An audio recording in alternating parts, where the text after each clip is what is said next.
반갑습니다. 키움TV의 박연상입니다. 네, 1인 미용실 성공하기라는 주제로 강의를 계속 이어가고 있는데요.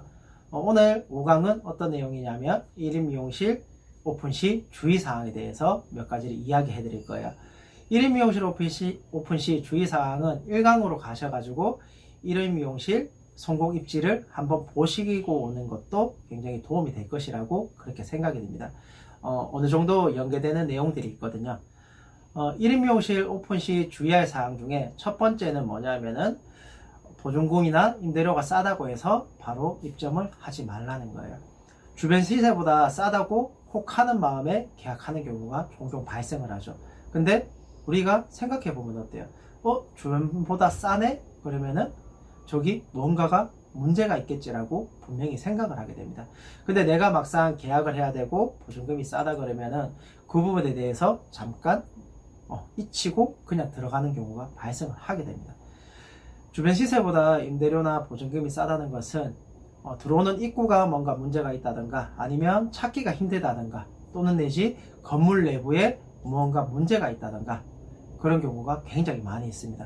그래서 주변 시세보다 싸다 그랬을 때는 그 건물에 대해서 주변 상인들한테도 한번 물어보고 두 번, 세 번 재확인을 거친 다음에 그곳을 계약하시는 게 좋으실 것 같습니다. 두 번째는 빈점포로 오래 있었던 곳은 피하는 게 좋습니다. 이게 뭐냐면 사람의 이미지화라는 건데요. 사람은 항상 자기가 다니던 길이 있죠, 그죠? 그곳을 다니면서 기억하는 게 있습니다. 스스로는 잘 모른다 하지만 주변에 상호가 바뀌거나 이러면은 다들 기억하고 있죠. 그러면 빈점포로 오래 있었던 곳을 저기 가게가 무슨 가게가 있었는지는 모르지만 바뀐 거라던가 또는 내지 빈점포로 오래 있었다는 곳을 자신도 모르게 각인을 시켜놔요. 그럼 내가 나중에 거기에 들어가서 오픈을 했을 때 주변 사람들의 인식을 바꾸기가 굉장히 힘듭니다. 주변 사람들은 매번 상호가 바뀌는 곳? 이런 생각들을 굉장히 많이 하죠. 그렇기 때문에 빈점포가 오래 있었던 곳은 한 번 더 또다시 생각을 해보셔야 됩니다. 그리고 이 부분 정말 중요한 부분인데요.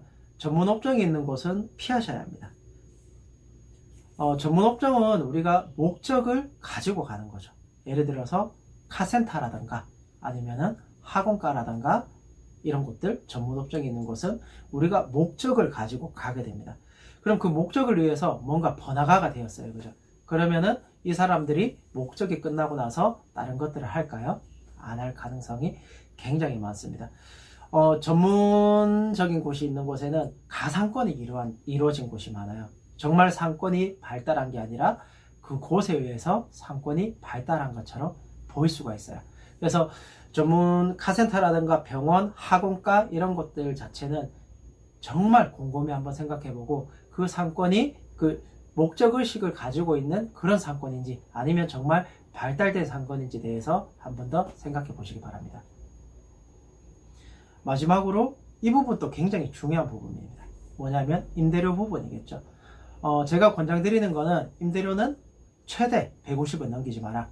이게 월 매출의 10% 정도 잡고 제가 이야기를 드리는 겁니다. 보통 1인 미용실 하시는 분들이 매출이 평균적으로 어느 정도 되시는지 아세요? 잘하는 사람은 잘하지만 일반적으로는 800에서 1000만원 정도 더 합니다.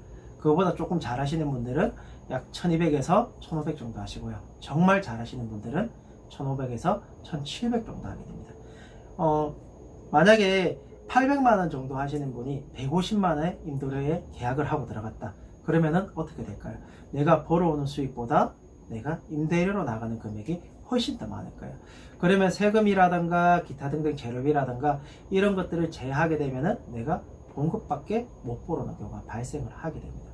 그래서 평균적으로 권장을 드리는 것은 매출이 800에서 1000 정도 된다면은 80에서 100만원 1500 정도 된다면은 최대 150 정도 그렇게 자기 매출의 약 10% 정도를 임대료로 내시는 것을 제가 권장을 드립니다. 네, 다시 한번 정리를 하면요. 보증금이 싸다고 임대료가 싸다고 무조건 들어가지 말라는 겁니다. 주변 시세를 꼭 살펴보시고 그쪽에 들어가시고요. 싸면은 그만큼 싼 이유가 있기 때문에 정말 꼼꼼히 살펴보시기 바랍니다. 두 번째로는 빈점포로 오래 있었던 곳. 사람들의 이미지화 시킨 것들은 내가 바꾸기 정말 힘들어요. 그렇기 때문에 들어가서도 그 이미지화된 것들 때문에 힘들어질 수 있습니다. 그리고 세 번째는 전문가들이 하는 전문 직종이 있는 곳은 피하라고 했어요. 그 전문 직종에서 사람이 많아 보일 뿐이지 상권이 발달되지 않은 곳도 있다라는 것들입니다. 정말 시골인데 맛집을 통해서 사람들이 많잖아요. 그죠? 그러면 그 주변에 우리가 미용실을 차렸다 생각을 해보세요. 어떻게 될지. 그것처럼 가상권인지 정말 상권이 좋은 곳인지 한번 살펴보시기 바라고, 마지막은 제가 이야기했다시피 임대료는 매출의 10%를 넘지 마라. 만약에 1,500 정도 하시면 최대 150만 원 이상은 하지 마라 라고 제가 다시 한번 말씀드립니다. 오늘 강의는 여기까지고요. 다음 강의로 또다시 만나 뵙도록 하겠습니다. 감사합니다.